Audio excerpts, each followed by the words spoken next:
साथीहरु आज म एउटा स्कुटरको एउटा नयाँ कति धेरै जस्तो मान्छेहरुलाई थाहा नहुन सक्छ एउटा फिचर धेरै मान्छे स्कुटर चढ्नेहरुलाई पनि थाहा नभएको एउटा फिचर छ त्यसको बारेमा केही भिडियो बनाउँदै छु यो एन्ट्रकमा पनि छ र यो होन्डाको डिओ एभिएटर सबैमा छ यो देख्नुहुन्छ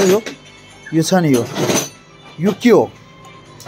यसको बारेमा धेरै जनालाई थाहा नभएको देखेँ मैले हैन यो के हो भन्ने कुरो धेरै मान्छेलाई थाहा रहन्छ के यसको काम चाहिँ के हो भने हामीले उकालोमा अथवा ओह्रालोमा ब्रेक स्कुटरलाई छोड्नु पर्यो अथवा रोक्नु पर्यो भने स्कुटर त न्युट्रल बाइक न्युट्रल राखे जस्तो सरल बगिरहन्छ हैन त्यसको लागि यो भनेको कम्पनीले एउटा लक ब्रेक लक सिस्टम दिएको छ हैन यसलाई चाहिँ तपाईले ब्रेक यसरी समाउने र यसलाई माथि उठाउने यसरी माथि उठाइसकेपछि यो अटोमेटिक यहाँ लक भएर बस्छ यसरी लक भइसकेपछि पछाडीको चक्का तपाईहरुको सर्दैन र चक्का जाम हुन्छ हैन तपाईहरुको अब हिड्नु पर्यो यति गर्नु भयो भने चक्का जाम हुन्छ हेर्नुस् देख्न सक्नुहुन्छ यहाँ यो चक्का पुरै जाम भएको छ चक्कै सर्दैन यो हैन एकदम पुरा जाम छ है त्यसको पछाडी तपाईले यसलाई यसरी समाउनु भयो भने यो फ्याटा खुल्छ आफै यो यसरी ब्रेक समादिनुस् यो खुलिसक्यो यसरी खुल्छ यो खुले पछाडी अब देख्न सक्नुहुन्छ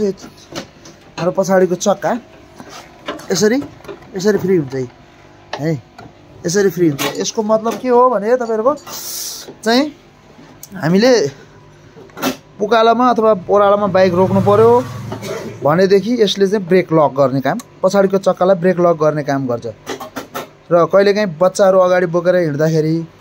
बच्चाहरु अगाडि बोकेर ओरेर हिँडिन्छ त्यस्तो बेलामा पनि केही गरी हामीले हात छोडेर फोन उठाउने गर्ने यताउता साइडमा राखेर गर्नु पर्यो भने एक नम्बर त तपाईले स्टार्टै बन्द गर्नु सबभन्दा राम्रो कहिलेकाहीँ बच्चाहरुले त्यसमा पनि स्टार्ट गर्ने एक्सिलेटर बढाइदिने सम्भावना छ डर लाग्दो छ त्यस्तो अवस्था छ भने यसलाई लक गरेर राख्नु भयो भने आफ्नो सुरक्षा हुन्छ है त त्यस्तै त्यो हामीले एभिएटरको देखायौं डिओमा पनि त्यस्तै छ अब त्यसैगरी हामी यसमा पनि हेर्न सक्नुहुन्छ यो एन्ट्रक है यो एन्ट्रकमा पनि ब्रेक लक सिस्टम छ तर अलिकति थोरै फरक छ यसको चाहिँ यसमा चाहिँ यो ब्रेक यसरी दबाएपछि यसरी दबायो नि र यसलाई यसरी प्रेस गरेर ल्याउने यहाँ लक भयो यति लक भइसकेपछि ब्रेक यहाँ लक यसरी टायर जाम भयो अब पुरै टायर कुट्दैन है यसरी टायर लक भइसक्यो अब हामीले यसलाई खोल्नको लागि हामीले ब्रेक लक भइसक्यो यति भएपछि सेफ्टी भयो हाम्रो सुरक्षा भइसक्यो यो खोल्नको लागि तपाईले केही गर्नु पर्दैन यसरी ब्रेक समाउनुस् यसले अटोमेटिक छोड्दैछ हेर्नुस् है छोड्यो यति भइसकेपछि ब्रेक फ्री भयो अब यहाँ देख्न सक्नुहुन्छ पछाडीको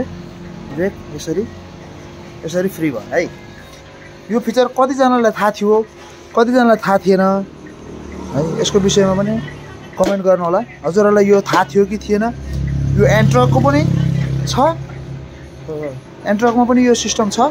यो ब्रेकको लक सिस्टम यो भयो र हाम्रो स्कुटरहरु सबैमा जुन पनि होन्डाको भयो टिभीएस को भयो यो स्कुटरहरुमा यो ब्रेकको सिस्टम छ हजुरहरुलाई कतिलाई थाहा थियो कतिलाई थाहा थिएन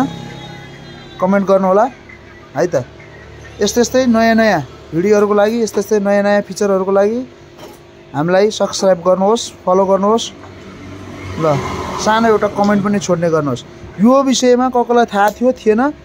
एउटा कमेन्ट चाहिँ छोड्नुहोस् हस् धन्यवाद।